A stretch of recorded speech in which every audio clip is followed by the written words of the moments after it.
이 시간 함께 나눌 하나님 말씀은 예수님의 예수는 기적입니다 라는 말씀을 가지고 함께 보려고 합니다.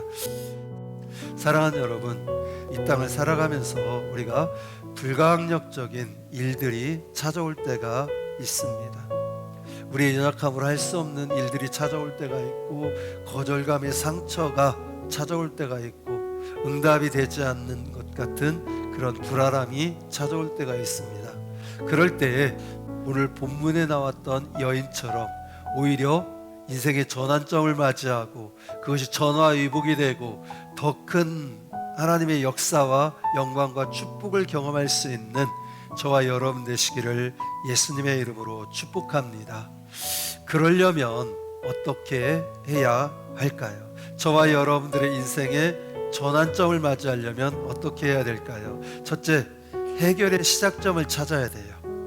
문제 해결의 시작점을 찾아야 한다.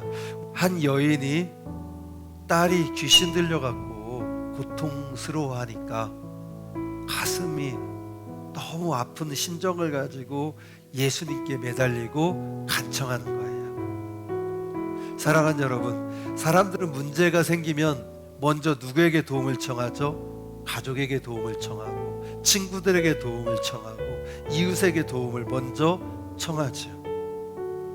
그런데 오늘 이 외국 여인은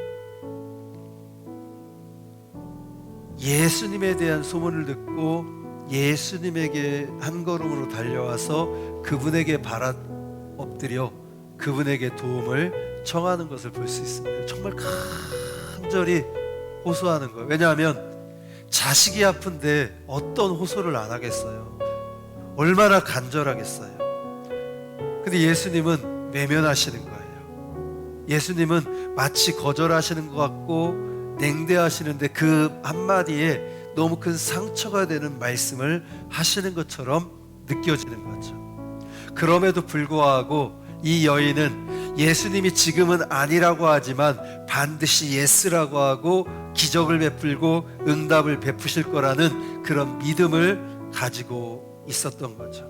두 번째, 예수님이 예수의 기적을 경험하려면 첫째는 문제 해결의 시작점인 예수를 찾아야 된다면, 두 번째는 자격지심을 극복해야 돼요. 마태복음 병행구절이라고 해서 마가복음에 나온 똑같은 내용이 마태복음에도 나오거든요. 마태복음 15장 22절 말씀 보니까 이 여인이 누구냐? 가나안 여인이다 그랬어요. 가나안 여인은 누구냐 하면 이런 역사를 갖고 있어. 슬픈 역사. 창세기 9장 25절에 보면 노아가 날마다 술이 채갖고 곤두레 만드레 했는데 어느 날 홀딱 벗고 침대에 누워있는 거예요. 그것을 그의 아들 함과 셈과 야벳이 있었는데 함이 먼저 봤어요. 그리고서는 아버지의 술주정과 그 모습을 보고 동네방네 다니면서 떠들어댄 거예요. 뭐 노망이 났느니 이 술을 먹었으면 굳게 먹지, 이제는 참 저 노인네가 이 실수를 저렇게 한다는 등 막 아버지의 치부를 드러내기 시작하는 거예요. 그때에 노아가 깨서 다음과 같이 그 함에 대해서 저주를 선포하죠. 우리 9장 25절 읽어볼까요? 시작.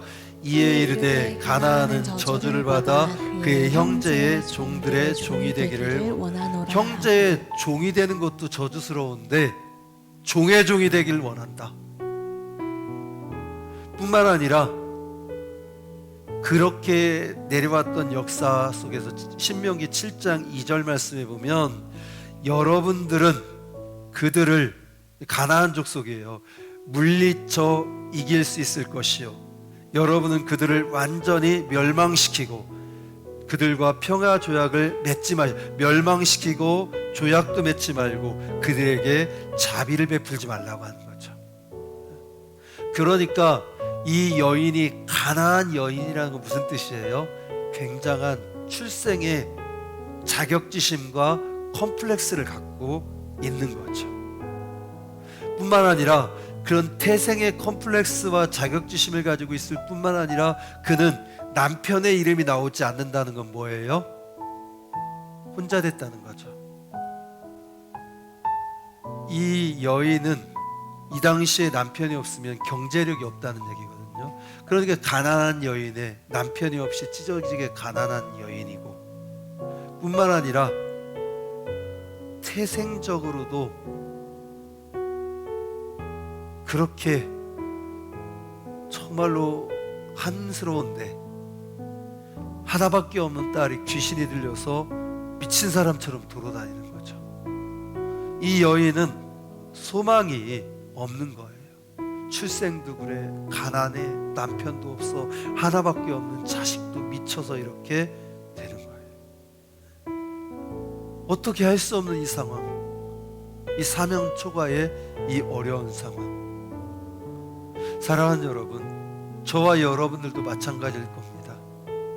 저와 여러분도 때때로 이렇게 사면 초과의 상황을 직면할 때가 있습니다.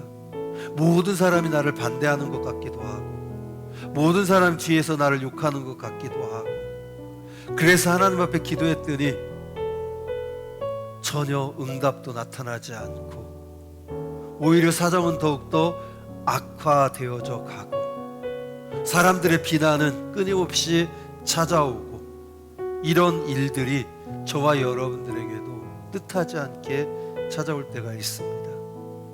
오늘 이 여인은 마지막 희망이라고 하고 예수님이 찾아가서 그 절박함을 가지고 부르짖었지만 냉정하게 말씀하시는 거죠. 그러나 예수님 왜 이렇게 하셨을까요? 가난한 여인이었기 때문에? 이 여인이 가난했기 때문에? 이 여인이 출신이 천박했기 때문에? 아니요. 잘 들으셔야 돼요. 예수님은 이 여인이 예수님을 찾아 첫 발걸음을 뛸 때부터 치료하기를 작정하셨고 응답하기를 작정하신 줄로 믿으시기 바랍니다. 하나님은 그저 그냥 주시는 것이 아니라 먼저 그런 믿음의 그릇이 되길 원하시고, 믿음의 분량을 키우길 원하시고, 그리고 반드시 주시는 하나님이신 줄로 믿으시기 바랍니다. 세 번째, 주님의 침묵을 극복해야 한다는 것이죠.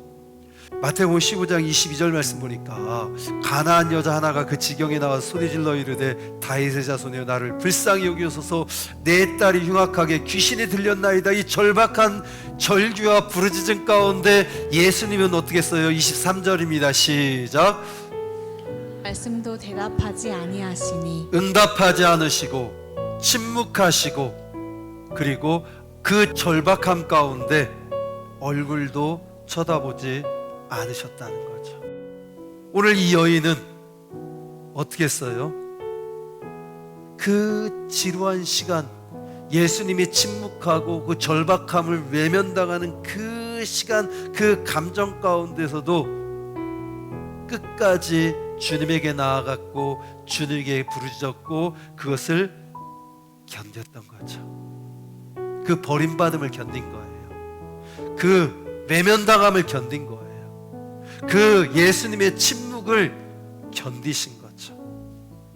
사랑하는 여러분, 우리 힘으로 할 수 없는 일들이 있다면, 우리 힘으로 해결할 수 없는 문제들이 찾아와 괴로움 가운데 있다면, 이 시간 주님에게 나오십시오. 그분에게 구하십시오. 그분에게 요청하십시오. 나의 환경과 형편을 내려놓고 능력의 주, 나를 위해서 십자가를 지신 예수 그리스도, 목숨도 아끼지 않고 저와 여러분들을 축복하신 예수 그리스도, 그분에게 내어 맡기십시오. 해결해 주실 겁니다. 응답해 주실 겁니다. 축복해 주실 겁니다. 치료해 주실 겁니다. 역사해 주실 것입니다. 이 시간 오늘 말씀을 붙잡고 잠시 기도하겠습니다.